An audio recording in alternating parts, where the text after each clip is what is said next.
Oke, kita masuk materi kita langsung di hari ini di pemisahan kekuasaan. Jadi kalau kita membahas masalah ilmu negara ini, kita masuk bidang kajian hukum administrasi negara atau hukum tata negara. Ya. Jadi hukum itu memang dipisah dengan hukum publik dan hukum privat. Ya, hukum di Indonesia itu dipisah pada dua hukum, itu publik dan privat. Publik itu adalah hukum yang menyangkut hajat hidup orang banyak. Apa maksudnya? Jika terjadi suatu perbuatan, maka yang merasa terganggu adalah orang banyak. Ya, yang merasa terganggu akan perbuatan itu adalah orang banyak.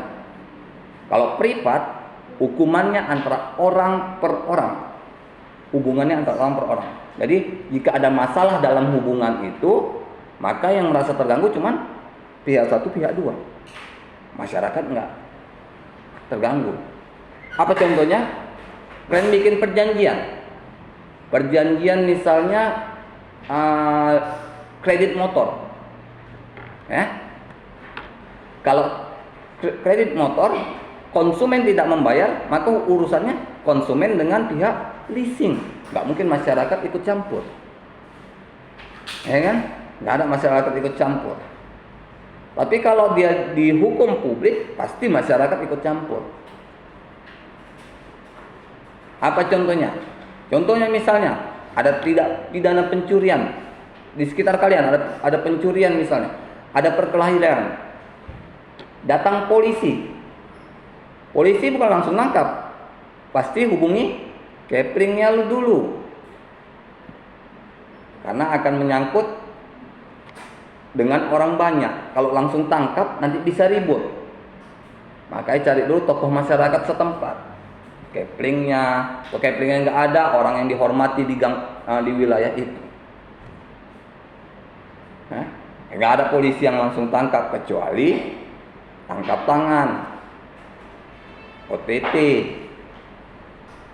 Ya, kalian udah diekori, pas di wilayah A langsung ditangkap, itu OTT lain ya. Tapi kalau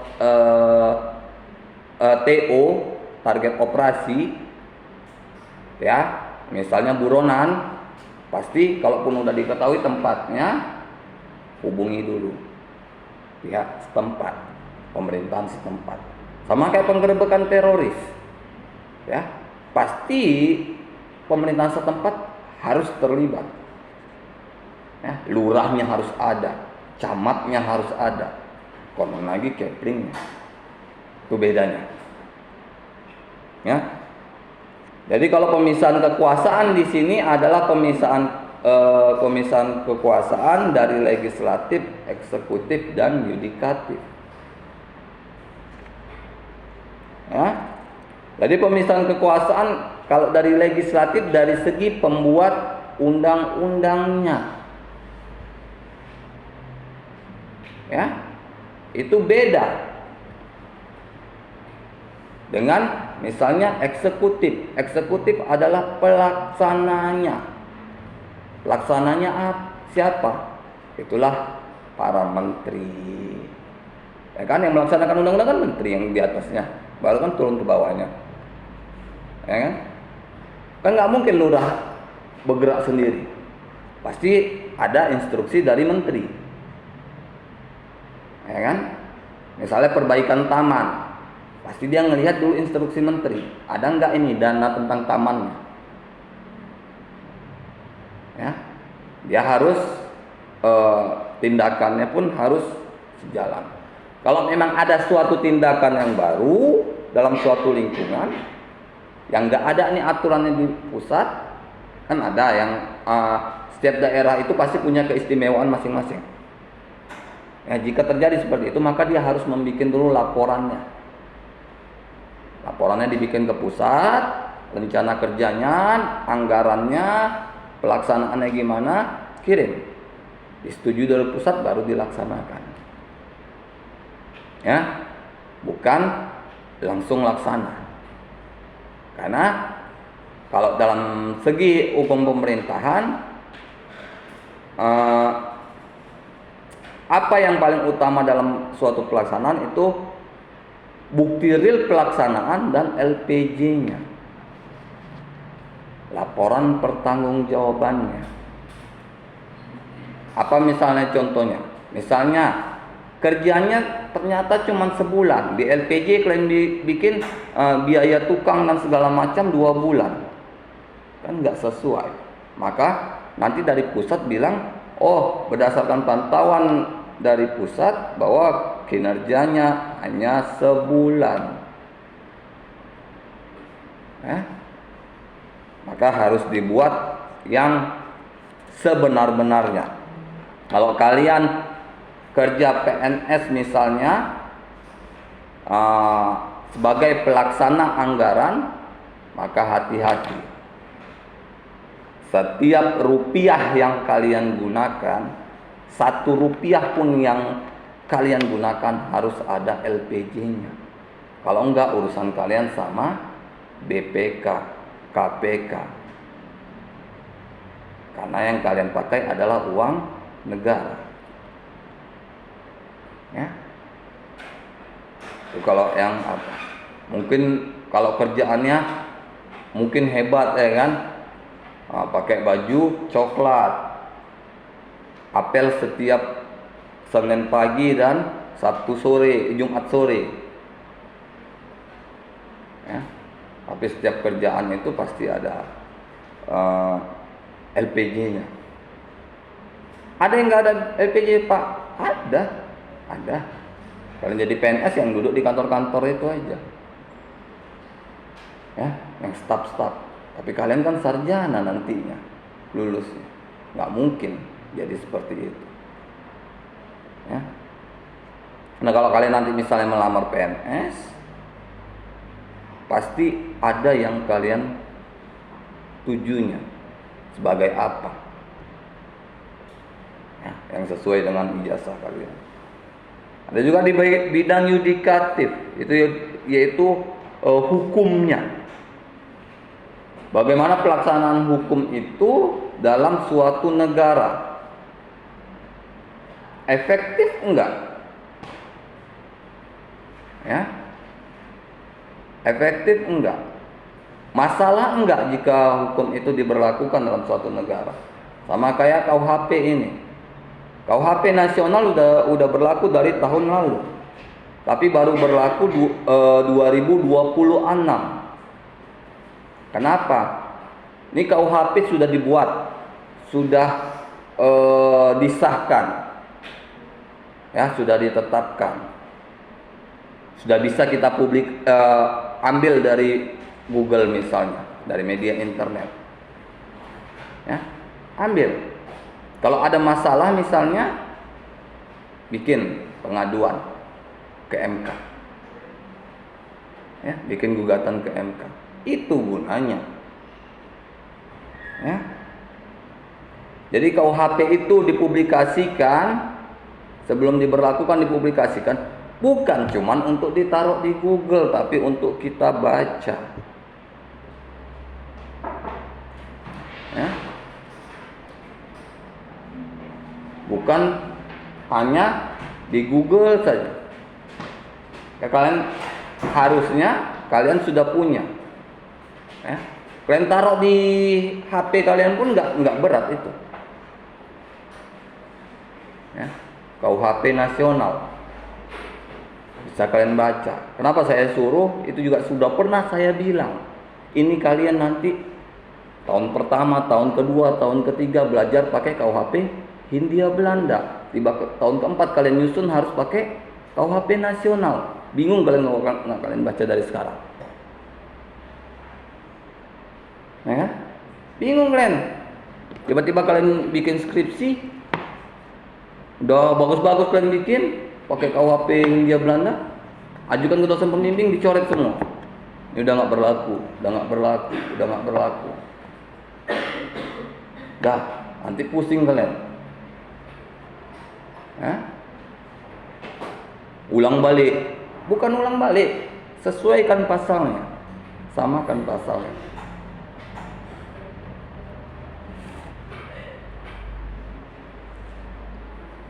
Kita lihat pembagian kekuasaan oleh John Locke, yaitu yang pertama, membagi kekuasaan dalam negara legislatif, eksekutif, dan federatif. Di mana kekuasaan legislatif merupakan kekuasaan tertinggi dalam suatu negara. Ya.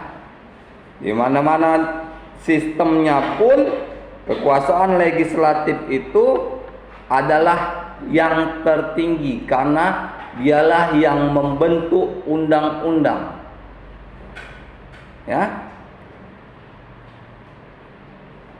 Yang kedua, Montesquieu memisahkan secara tegas masing-masing cabang kekuasaan.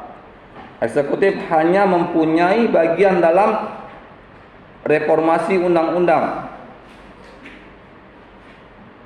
ya, berupa penolakan. Jadi kalau dalam Montesquieu, bahwa eksekutif itu hanya reformasi undang-undang. Maksudnya apa? Jika suatu peraturan perundang-undangan, ya, sudah tidak relevan lagi dengan kondisi masyarakat saat sekarang ini, maka harus digantikan. Nggak bisa dipertahankan. Ya, sama kayak kalian misalnya, contohnya seperti ini, yang dekat sama kalian. Kalian nanti bikin skripsi misalnya di tugas akhir kalian, ya, kalian nyusunnya nih di 2027, ya kan? Jangan pula kalian pakai buku-buku di daftar pustaka yang tahun 80-an, yang bahkan kalian pun belum lahir. Kadang ada nih anak-anak lahir tahun 2000-an. Ada nih yang nyusun tuh banyak, lahir tahun 2000-an.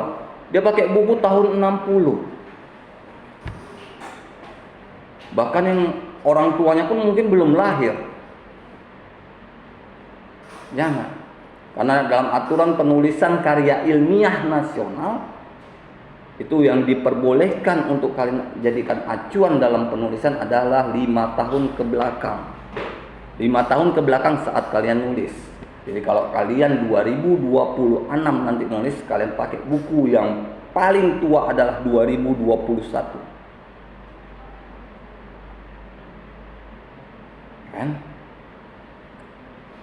Itu baru karya tulis kalian berkualitas. Memang seperti itu. Kalian boleh cek.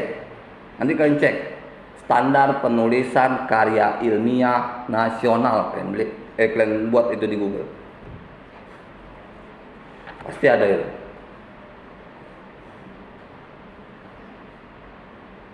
Yang ketiga, Montesquieu menjelaskan secara rinci tentang parlemen, baik dari fungsi, struktur, organisasi, dan sistem pemilihannya. Ya, dari Montesquieu ini bahwa rincian parlemen itu harus jelas. Bagaimana parlemen itu dibentuk, apa tugasnya, bagaimana bentuknya, bagaimana mereka bisa duduk di situ. Ya. Bagaimana sistem pemilihannya sehingga mereka bisa duduk di situ. Ya. Ini harus jelas dia. Kalau dulu kan kita sebelum pemilihan langsung itu kayak presiden ditunjuk oleh partai. Itu Bapak Abdurrahman Wahid itu yang ditunjuk partai. Kita tidak melakukan pemilihan langsung. Bapak Abdurrahman Wahid atau presiden kita Bapak Gus Dur itu penunjukan oleh partai. Bukan langsung. Saat itu kita hanya memilih partainya, ya, hanya partainya, nggak ada pun calegnya di situ. Ya, baru setelah itu pemilihan secara langsung pertama kali saat pemilihan Bapak SBY yang pertama. Itu baru ada foto presidennya. Itu 2005 kalau nggak salah saya. Saat pemilihan saya pertama kali. Ya.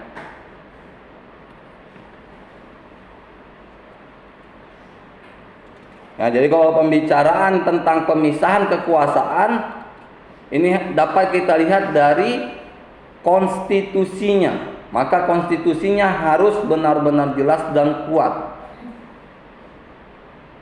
Nggak mungkin terjadi pemisahan kekuasaan kalau tidak ada konstitusi yang mengaturnya. Ya. Kalau dalam masa Bapak Soeharto itu semua beliau yang yang ngatur. Bahkan mohon maaf, wali kota ataupun provinsi, gubernur itu hanya sebatas jabatan, nggak ada kerja sendirinya, tetap atur dari pusat. Ya.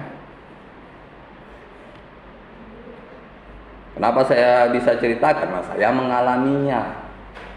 Kalau kalian nanti mungkin 5 tahun 10 tahun yang akan datang menjadi seorang dosen, kalian akan bingung, kalian baca sejarah lagi. Kalau saya masih mengalaminya. Saya mengalami krisis moneter 98, saya mengalami krisis moneter 2001.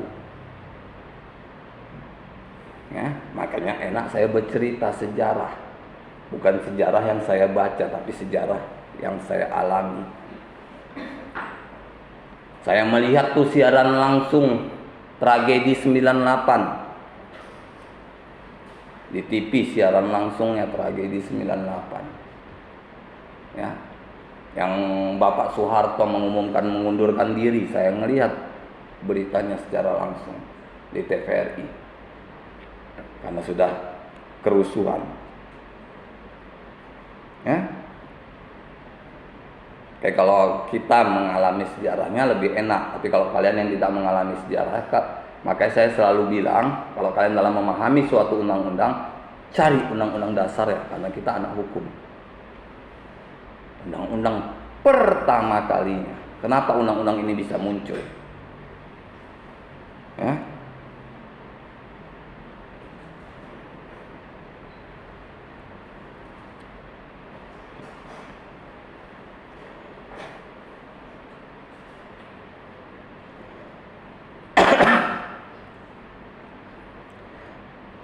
Dalam pandangan ilmuwan hukum dan politik di Amerika Serikat, masalah pemisahan kekuasaan acap kali dikaitkan dengan legislative veto atau executive privilege. Ya. Jadi hak veto para anggota legislatif. Nah, jadi anggota legislatif itu di Amerika itu sangat amat berpengaruh. Ya, jadi kekuasaan keputusan suatu tindakan luar negeri itu parlemen harus ikut terlibat, harus ikut menentukan. Seperti penyerangan Timur Tengah, ya, invasi ke Timur Tengah segala macam itu, ini harus parlemen harus ikut campur. Ya. Walaupun juga saat sekarang ini, ya, kita minta juga pertanggungjawaban kepada presiden yang sekarang, presiden Amerika sekarang. Ya. Dulu kalau kalian ingat dulu orang sangat menghina dengan Donald Trump. Ya. Yang dibilang Donald Duck segala macam. Lihat, saat Donald Trump memimpin Amerika, tidak ada keributan sebesar ini di Timur Tengah. Jadi mana yang dibilang pro Israel?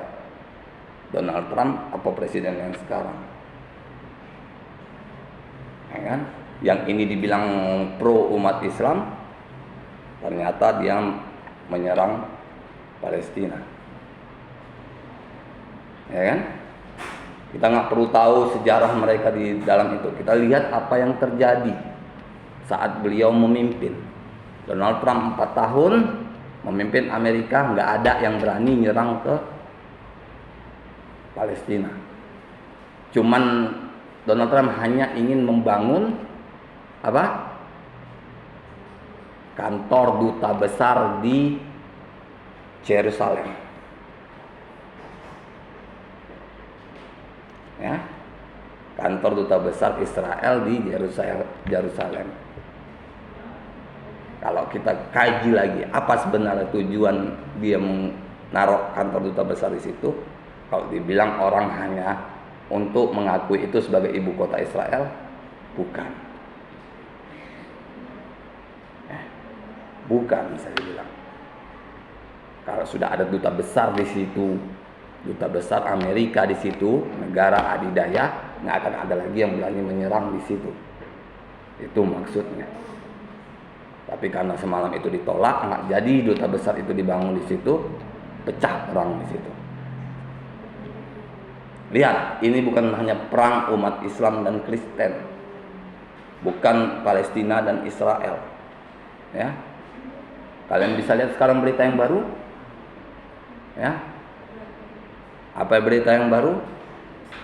Umat Kristiani sudah tidak sampai 100 orang di sana, di Palestina. Yang mereka dulu ribuan, habis. Ya. Ada lagi berita semalam baru, saya lihat masjid sudah habis. Sudah tinggal satu apa berapa, sudah hampir habis. Apa kata pendeta gereja ini? Jika masjid kalian sudah tidak bisa mengumandangkan azan lagi, maka saya yang akan mengumandangkan azan di gereja saya. Ini yang kalian bilang perang agama. Bukan.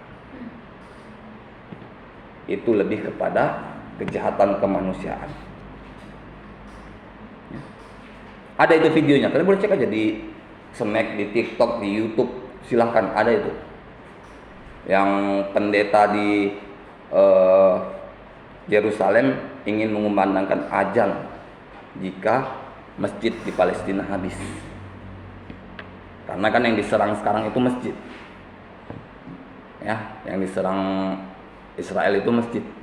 Karena dianggap masjid sebagai tempat persembunyian. Makanya diserangnya, dihabiskan. Ya, konstruksi pemisahan kekuasaan di Amerika Serikat, reaksi terhadap sistem pemerintahan kerajaan di Inggris. Ya, jadi di Amerika Serikat itu diberlakukan pemisahan kekuasaan karena melihat sistem kerajaan yang ada di Inggris. Ya, Inggris kita tahu, lihat, ya sistem keturunan semua. Yang terakhir 1 apa 2 tahun yang lalu yang Ratu Elizabeth meninggal. Ya. Yang sekarang dipegang oleh Pangeran Charles. Entah udah naik jadi raja atau belum, saya nggak tahu. Karena belum ada berita pengangkatan sebagai Raja Charlesnya. Ya. Tuh, kalau sistem dia kerajaan, itu dia keturunannya semua yang megang tanpa ada pemilihan. Kalaupun ada pemilihan hanya sebagai formalitas seperti Korea Utara. Ya, pemilihannya hanya Kim Jong Un dengan kotak kosong. Ya, jika ketahuan memilih kotak kosong langsung hilang. Sama aja kan? Kan memang ya ada beritanya itu. Ketahuan milih kotak kosong langsung hilang. Ya. Jadi pemilihan misalnya dilakukan, selesainya harusnya jam 6 sore, jam 4 sore mereka udah pesta di depan istana Kim Jong Un. Kalau ketahuan tidak ikut pesta, hilang. Itu banyak beritanya. Gak ikut pesta dia di rumah, apapun alasannya, sakit pun itu hilang. Nah, gak ada pengadilan HAM di Korea Utara. Karena media nggak masuk ke sana. Apa yang mau diadili? Ya kan?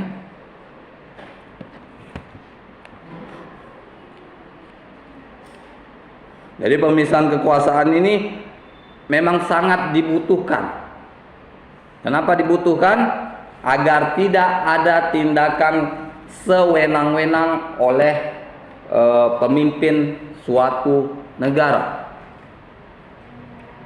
Ya, Kalau tidak ada pemisahan kekuasaan, pasti akan terjadi tindakan kesewenang-wenangan, suka hati dia. Masih mending kalau negaranya maju seperti Brunei, makmur di sana, hidup bahagia masyarakatnya, nggak jadi masalah.